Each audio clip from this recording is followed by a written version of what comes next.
ಇಲ್ಲೇ ಆಂಜನೇಯ ಹುಟ್ಟಿದ ಸ್ಥಳ ಇದು. ಈ ಕೇವು ಎಷ್ಟು ಪವಿತ್ರವಾದ ಸ್ಥಳಕ್ಕೆ ಬಂದಿದ್ದೀವಿ. ಜೈ ಶ್ರೀರಾಮ್, ಜೈ ಶ್ರೀರಾಮ್, ಜೈ ಶ್ರೀರಾಮ್. ಬ್ಯೂಟಿಫುಲ್ ಆಗಿ ಕಾಣಿಸ್ತದೆ. ಅಲ್ಲೋಡ ಒಯ್ಯದ ಕೂತ್ಕೊಬಿಟ್ಟಿದೆ. ಅಲ್ಲೋಡು ಇನ್ನೊಂದು ಹೆಂಗ್ ಹೊತ್ಕೊಂಡು ಹೋಗ್ತೀರ ನೋಡೋರು. ಅವ್ರ ಕೈಲಿ ಆಗ್ತಾ ಇಲ್ಲ ನೋಡಿ ಹೆಂಗತ್ತೈತಿ. ನಾವಿವತ್ತು ಬಂದಿದ್ದೀವಿ ದ ಲೆಜೆಂಡ್ ಹನುಮಂತನ ಜನ್ಮಸ್ಥಳ ಆದ ಅಂಜನಾದ್ರಿ ಬೆಟ್ಟಕ್ಕೆ. ಇದು ನಮ್ಮ ಹಂಪಿಯ ಲಾಸ್ಟ್ ಪ್ಲೇಸು. ಸೊ ನೆನ್ನೆ ಹಂಪಿ ಓಲ್ಡ್ ಹಂಪಿ ಎಲ್ಲ ಮುಗಿಸಿದ್ವಿ. ಇವತ್ತು ಇದೊಂದು ನೋಡ್ಕೊಂಡು ಹೋಗಲೇಬೇಕು ಅಂತ ಹೇಳಿ ಇದಕ್ಕೆ ಅಂತ ನೈಟ್ ಸ್ಟೇ ಆಗಿ ಅರ್ಲಿ ಮಾರ್ನಿಂಗ್ ಎದ್ದು ಇವಾಗ ಟೈಮು ಎಷ್ಟು 6:20 ಆಗಿದೆ. ಸೊ ಇಲ್ಲಿಂದ 575 ಮೆಟ್ಲು ಹತ್ತಬೇಕು. ಮೆಟ್ಲು ಹತ್ಕೊಂಡು ಹೋದರೆ ನಮ್ಮ ಬಾಸ್ ಹುಟ್ಟಿದ ಸ್ಥಳನ ನೋಡ್ಬೋದು ನಾವು. ಸೊ ಈ ಬೆಟ್ಟದ ಮೇಲೆ ಹುಟ್ಟಿದ್ದು ಹನುಮಂತ ದೇವರು. ಸೊ ಬನ್ನಿ ಹೋಗೋಣ. 575 ಸ್ಟೆಪ್ಸ್ ಹತ್ತಬೇಕು. Let's go. ಮೇಲೋಗಿ ತೋರಿಸ್ತೀವಿ. ಸನ್ರೈಸ್ ಏನಾದರೂ ಸಿಕ್ಕಿದ್ರೆ, ಆಗೋಗಿದೆ ಅವಾಗಲೇ, ಏನಾದರೂ ಸ್ಮಾಲ್ ತುಣುಕು ಏನಾದ್ರು ಸಿಕ್ಕಿದ್ರೆ ಅದನ್ನು ಕೂಡ ತೋರಿಸ್ತೀವಿ. Let's go.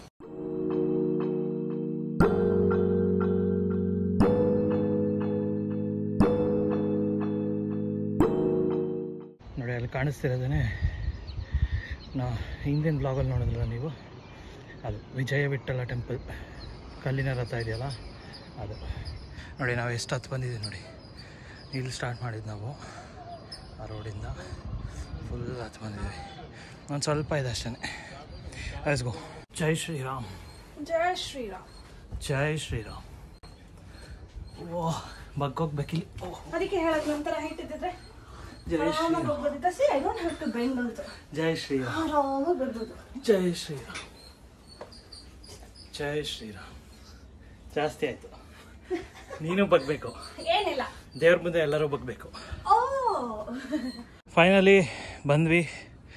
575 ಸ್ಟೆಪ್ಸು ಇದೆ. ಇಲ್ಲಿದೆ ನೋಡಿ. ಬ್ಯೂಟಿಫುಲ್ ಆಗಿ ಕಾಣಿಸ್ತದೆ.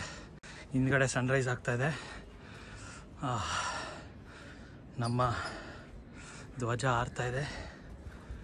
ಸೊ ಬನ್ನಿ ಹೋಗಿ ಹನುಮಂತರ ಒಂದು ಆಶೀರ್ವಾದ ತೊಗೊಂಬರೋಣ. ಬಾಸ್ ಹುಟ್ಟಿರೋ ಜಾಗ ಫುಲ್ ಪವರ್ಫುಲ್ಲು, ಗೊತ್ತಲ್ಲ. Let's go. ಇಲ್ಲಿ ನಾನು ಟೈಮ್ ಲ್ಯಾಪ್ಸ್ ಹಾಕಿದ್ದೀನಿ. ಸೊ ಅದಕ್ಕೆ ವೆಯ್ಟಿಂಗು. ಇನ್ನೂ ಒಳಗಡೆ ಹೋಗಿಲ್ಲ. ಫಸ್ಟು ಒಂದು ಸ್ವಲ್ಪ ಸನ್ರೈಸ್ ಕಾಣಿಸ್ತಾ ಇತ್ತು. ಸೊ ಅದನ್ನು ಮುಗಿಸ್ಬಿಡೋಣ, ಆಮೇಲೆ ಒಳಗಡೆ ಹೋಗೋಣ ಅಂತ ಇಲ್ಲೇ ಕೂತ್ಕೊಂಡಿದ್ದೀವಿ. ಟೈಮ್ ಲ್ಯಾಪ್ಸ್ ಟೈರ್ಡ್ ಕೂಡ ಆಗಿದ್ದೀವಿ. ಸ್ವಲ್ಪ ಟೈರ್ಡ್. ಸ್ಟೀಪ್ ಇದೆ ಸ್ಟೆಪ್ಸು.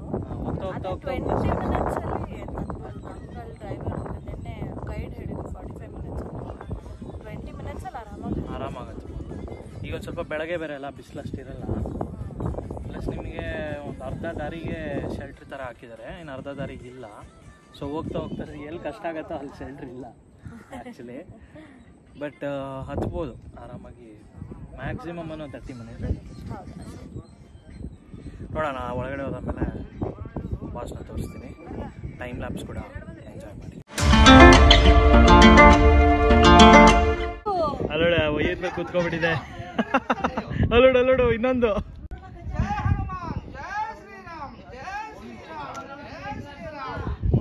ನಾವು ಈ ಕಡೆ ಹೋಗಲ್ಪ. ಎಕ್ಸಿಟ್ ಇಂದಾನೆ, ಎಂಟ್ರಿಯಿಂದ ಹೋದ್ರೆ ನಮ್ಮನ್ನು ಹಾಕೊಳತ್ತೆ. ನಮ್ಮ ಬ್ಯಾಗ್ ಬೀಗ್ ಎಲ್ಲ ಇಟ್ಕೊಂಡಿದ್ದೀವಿ. ಇವಾಗ ತಾನೇ ಒಂದು ತಾತ ಹೋಗ್ತಾ ಇದ್ರು ಸುತ್ತ ಇದು ಪ್ರದಕ್ಷಿಣೆ ಹಾಕಕ್ಕೆ. ಎರಡು ಕೋತಿಗಳು ಇಲ್ಲೊಂದು ಹತ್ಬಿಟ್ಟಿದೆ. ನಾನು ಹಂಗೆಲ್ಲ ಇದ್ರೆ ಜೈ ಶ್ರೀರಾಮ್ ಇಲ್ಲಿಂದಾನೆ. ರಾಮ ಬರ್ತಾನೆ ಬರ್ತಾನೆ, ರಾಮ ಬರ್ತಾನೆ, ರಾಮ ಬರ್ತಾನೆ ಬರ್ತಾನೆ, ರಾಮ ಬರ್ತಾನೆ.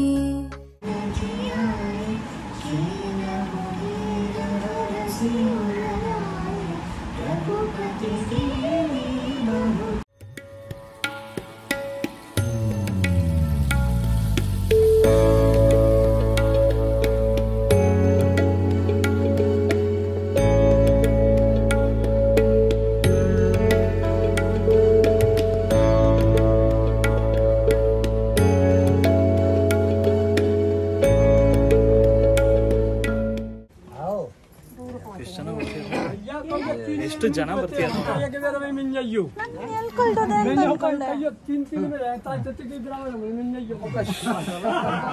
ಇಟ್ ವಾಸ್ ರಿಯಲಿ ಒಂದು ಡಿವೈನ್ ಎಕ್ಸ್ಪೀರಿಯನ್ಸ್ ಅಂತಾನೆ ಅನ್ಬೋದು. ಲೈಕ್ ನನಗೆ ಅಲ್ಲಿ ಕೂತ್ಕೊಂಡು ಹನುಮಾನ್ ಚಾಲೀಸ್ ಆಡ್ಬೇಕಾದ್ರೆ ಕ್ಷಣಕ್ಕೂ ನಂಗೆ ಗೂಸ್ ಬಂಪ್ಸ್ ಬರ್ತಾ ಇತ್ತು. ಸಕ್ಕದಾಗಿತ್ತು ಮಾತ್ರ. ಅಂಡ್ ಅದು ಉದ್ಭವ ಮೂರ್ತಿ, ಅದರಿಂದನೇ ಗೊತ್ತಾಗತ್ತೆ ಇದು ಲೈಕ್ ನಿಜವಾದ ದೇವರು ಅಂತ. ಸೊ ನೀವು ವಿಡಿಯೋ ನೋಡೋದಿಲ್ಲ, ನೀವು ಅದು ಹನುಮಂತನ ಭಕ್ತ ಆಗಿದ್ರಂತೂ ಇಲ್ಲಿಗೆ ಬಂದರೆ ಅದ್ರ ನೆಕ್ಸ್ಟ್ ಲೆವೆಲ್ ಎಕ್ಸ್ಪೀರಿಯನ್ಸ್ ಬಿಡಿ. ನೀವು ಒಂಥರ ಫೀಲ್ ಆಗ್ತೀರಾ, ಲೈಕ್ ಕಂಪ್ಲೀಟ್ ಹೋಲ್ಸಮ್ ಆಗಿ ಫೀಲ್ ಆಗ್ತೀರಾ ಅಂತ ನನಗನ್ಸುತ್ತೆ. ನನಗೆ ಆ ಥರ ಆಯಿತು. ಅರ್ಚನಾಗೂ ಅದೇ ಥರ ಆಯಿತು. ಸೊ ಸಕ್ಕದಾಗಿತ್ತು.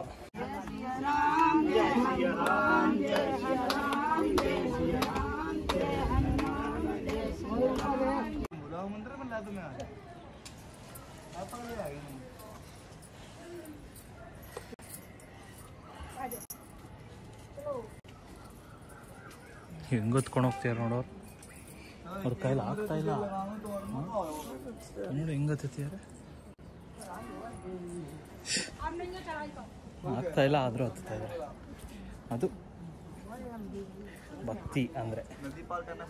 ಬನ್ನಿ ಕೆಳಗಡೆ ಹೋಗ್ಬಿಟ್ಟು ಮೀಟ್ ಆಗ್ತೀವಿ ನಿಮ್ಮನ್ನು ತಿರುಗಿ. ನೋಡಿ ಈ ಕೇವ್ ಏನಿದೆ, ಈ ಕೇವು ಅಲ್ಲಿ ಒಳಗಡೆ ಇದೆಯಲ್ಲ, ಇಲ್ಲೊಂದು ದೇವಸ್ಥಾನ ಇದೆ. ಇದು ಆ್ಯಕ್ಚುಲಿ ಆಂಜನೇಯ ಹುಟ್ಟಿದ್ದ ಸ್ಥಳ. ಈ ಕೇವ್ ಒಳಗಡೆ ಹುಟ್ಟಿದ್ದು ಅಂತ ಹೇಳ್ತಾರೆ. ನೋಡಿ ಇಲ್ಲೇ ಆಂಜನೇಯ ಹುಟ್ಟಿದ್ದ ಸ್ಥಳ ಇದು. ಈ ಕೇವು ಎಷ್ಟು ಪವಿತ್ರವಾದ ಸ್ಥಳಕ್ಕೆ ಬಂದಿದ್ದೀವಿ. ತುಂಬ ಪುಣ್ಯ ಮಾಡಿರಬೇಕು ಇಲ್ಲಿಗೆ ಬರಬೇಕು ಅಂತ ಅಂದರೆ. ನನಗಂತೂ ಸಖತ್ತು ಖುಷಿ ಆಗ್ತದೆ. ಸಕ್ಕತ್ತಾಗಿದೆ ಮಾತ್ರ ಜಾಗ, ವ್ಯೂ. ಈ ಕಡೆಯಿಂದ ಹಳೆ ಹಂಪಿ ಕಾಣಿಸುತ್ತೆ, ತುಂಗಭದ್ರಾ ನದಿ ಕಾಣಿಸುತ್ತೆ, ಮತ್ತು ಭಗವಾನ್ ಹನುಮಂತನ ಜನ್ಮಸ್ಥಳ ಅಂದರೆ ಅದು ನೋಡಿದ್ದೀವಿ ಅಂದ್ರೇ ಒಬ್ಬ ಜನ್ಮ ಸಾರ್ಥಕ ಆಯಿತು. ಬನ್ನಿ ಕೆಳಗಡೆ ಹೋಗೋಣ. ಸೊ ಇದನ್ನು ನಿಮಗೆ ತೋರಿಸ್ಬೇಕಾಗಿತ್ತು, ಸೊ ತೋರಿಸಿದ್ದೀನಿ. ನೋಡಿ ಇಲ್ಲಿಂದ ವ್ಯೂ ಎಷ್ಟು ಚೆನ್ನಾಗಿದೆ ಅಂತ. ಹುಟ್ಟಬೇಕಾದ್ರೆ ಸುಂದರವಾದ ವ್ಯೂನಲ್ಲಿ ಹುಟ್ಟಿದ್ದಾರೆ ನಮ್ಮ ಆಂಜನೇಯ ದೇವರು. ಸೊ ಕೆಳಗಡೆ ಬಂದ್ವಿ. ಹತ್ತಕ್ಕೆ 20 ರಿಂದ 30 ನಿಮಿಷ ಬೇಕು. ಇಳಿಯಕ್ಕೆ ಜಸ್ಟ್ 10 ಮಿನಿಟ್ಸ್ ಅಷ್ಟೇ, 10 to 15 minutes. ಇದೇ ಜೀವನದಲ್ಲಿ ಕೂಡ ಅಷ್ಟೇ ಬೈಸ್. ಯಾರು ಕೇಳ್ಕೊಂಡು ಅರ್ಚನ ಇಷ್ಟೆಲ್ಲ ಪ್ರವಚನ ಅನ್ಕೋಬಾರ್ದು. ಬಟ್ ಸ್ಟಿಲ್ ಯಾವಾಗಲೂ ಜೀವನದಲ್ಲೂ ಅಷ್ಟೇ ಗೈಸ್. ಏನು ಜೀವನದಲ್ಲಿ ಮೇಲೆ ಹೋಗೋಕ್ಕೆ ಮಾತ್ರ ಜಾಸ್ತಿ ಟೈಮ್ ಹೋಗಿ ಕಷ್ಟಪಟ್ಟು ನಮ್ಮ ಮೇಲೆ ಹೆಸರು ತೊಗೊತೀವಿ. ಕೆಳಗೆ ಇಳಿಸೋರು ತುಂಬ ಜನ ಇರ್ತಾರೆ, ಅದನ್ನ 5 ನಿಮಿಷದಲ್ಲಿ ಇಳಿಸ್ಬಿಡ್ಬೋದು.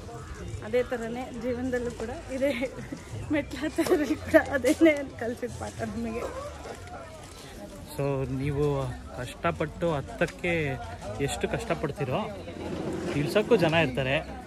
ಪ್ಲಸ್ ನೀವು ಏನೇ ಒಂದು ಕೆಟ್ಟದ್ದು ಏನಾದರೂ ಮಾಡಿದ್ರೆ ಬೇಗ ನಿಮ್ಮ ಫೇಮು, ನೀವು ಮಾಡಿರೋ ಹೆಸರು ಎಲ್ಲ ಹೊಟ್ಟೋಗುತ್ತೆ ಅನ್ನೋದಕ್ಕೆ ಇದೊಂದು ಸಾಕ್ಷಿ. ಸೊ ಇದಕ್ಕೆ ಇಲ್ಲಿಗೆ ನಾವು ಮುಗಿಸ್ತಾ ಇದ್ದೀವಿ ನಮ್ಮ ಹಂಪಿ ಕಂಪ್ಲೀಟ್ ಸೀರೀಸು. ಸೊ ದಯವಿಟ್ಟು ಎಲ್ಲರೂ ಸಬ್ಸ್ಕ್ರೈಬ್ ಮಾಡ್ಕೊಳ್ಳಿ. ನಾವು 1000 ಸಬ್ಸ್ಕ್ರೈಬರ್ಸ್ಗೆ ತುಂಬ ಕ್ಲೋಸ್ ಇದ್ದೀವಿ. ಗೊತ್ತಿಲ್ಲ ಇದು ಯಾವಾಗ ಬರುತ್ತೆ ವೀಡಿಯೋಸ್ ಅಂತ. 1000 ಸಬ್ಸ್ಕ್ರೈಬರ್ಸ್ ಆಮೇಲೆ ಬರುತ್ತೋ ಅದರಿಂದ ಮುಂಚೆ ಬರುತ್ತೋ. ಸೊ ಏನೇ ಆದರೂ ಸಬ್ಸ್ಕ್ರೈಬ್ ಮಾಡ್ಕೊಳ್ಳಿ, ಲೈಕ್ ಮಾಡಿ, ಕಮೆಂಟ್ ಮಾಡಿ ಯಾವ ಥರ ಇತ್ತು ಅಂತ. ಚೆನ್ನಾಗಿರಲಿ ಚೆನ್ನಾಗಿಲ್ಲದೇ ಇರಲಿ, ನಿಮ್ಮ ಫೀಡ್ಬ್ಯಾಕ್ ತುಂಬ ಇಂಪಾರ್ಟೆಂಟು. ನಾವು ಇಂಪ್ರೂವ್ ಆಗೋಕ್ಕೆ, ಈ ಚಾನಲ್ ಇಂಪ್ರೂವ್ ಆಗೋಕ್ಕೆ. ಇದು ನಿಮ್ಮ ಚಾನಲ್ಲು. ಸೊ ದಯವಿಟ್ಟು ಸಪೋರ್ಟ್ ಮಾಡಿ. ಮತ್ತೆ ಸಿಗೋಣ ಮುಂದಿನ ವೀಡಿಯೋದಲ್ಲಿ. ಅಲ್ಲಿ ತನಕ ಟೇಕ್ ಕೇರ್, ಸಿ ಯು. ಒಳ್ಳೆಯದಾಗಲಿ. ಜೈ ಶ್ರೀರಾಮ್. ಜೈ ಶ್ರೀರಾಮ್. ಏನೋ ನಲ್ಲಗೆಲೆಯ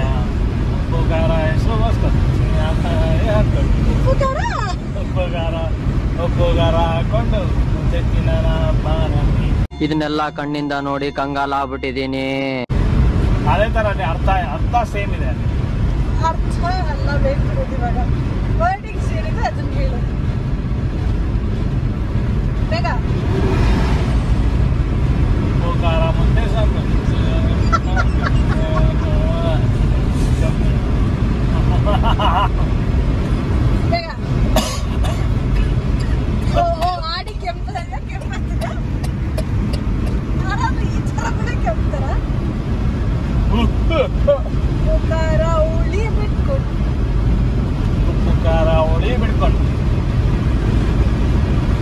ಸರ್ ಅಂತ ಎಳೆದುಕೊಂಡು ಮುಂದೆ ಹೋಗ್ತಾವ್ ನಡಿಯೋ ಅವಂದಾಕೊಂಡ್ಮಿಯೋ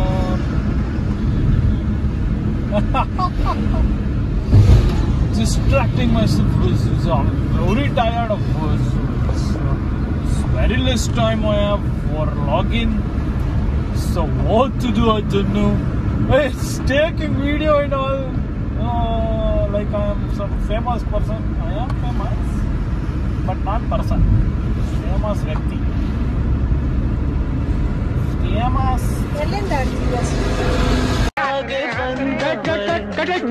ಅಣ್ಣ ಏನಾಯ್ತಣ್ಣ ಯಾಕಣ್ಣ ಅಣ್ಣ ಇನ್ನು ಏನೋ ಬೇಕಣ್ಣ ಇದು ಸರಿಯಾಗ್ಲಿಲ್ವೇ ಇಲ್ಲ ಬೇಕು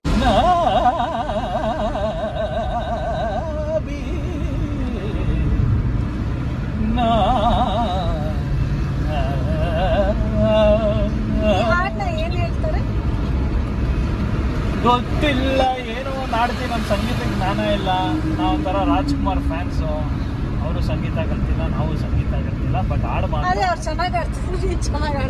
ಅದು ಇದು ಕೇಳೋರ ಮೇಲೆ ಕೇಳೋ ಒಬ್ಬೊಬ್ರು ಅಂತ ನಂಗೆ ಎಷ್ಟೊಂದು ಜನ ಫ್ಯಾನ್ಸ್ ಇದ್ದಾರೆ ಸಾಂಗ್ಸ್ಗೆ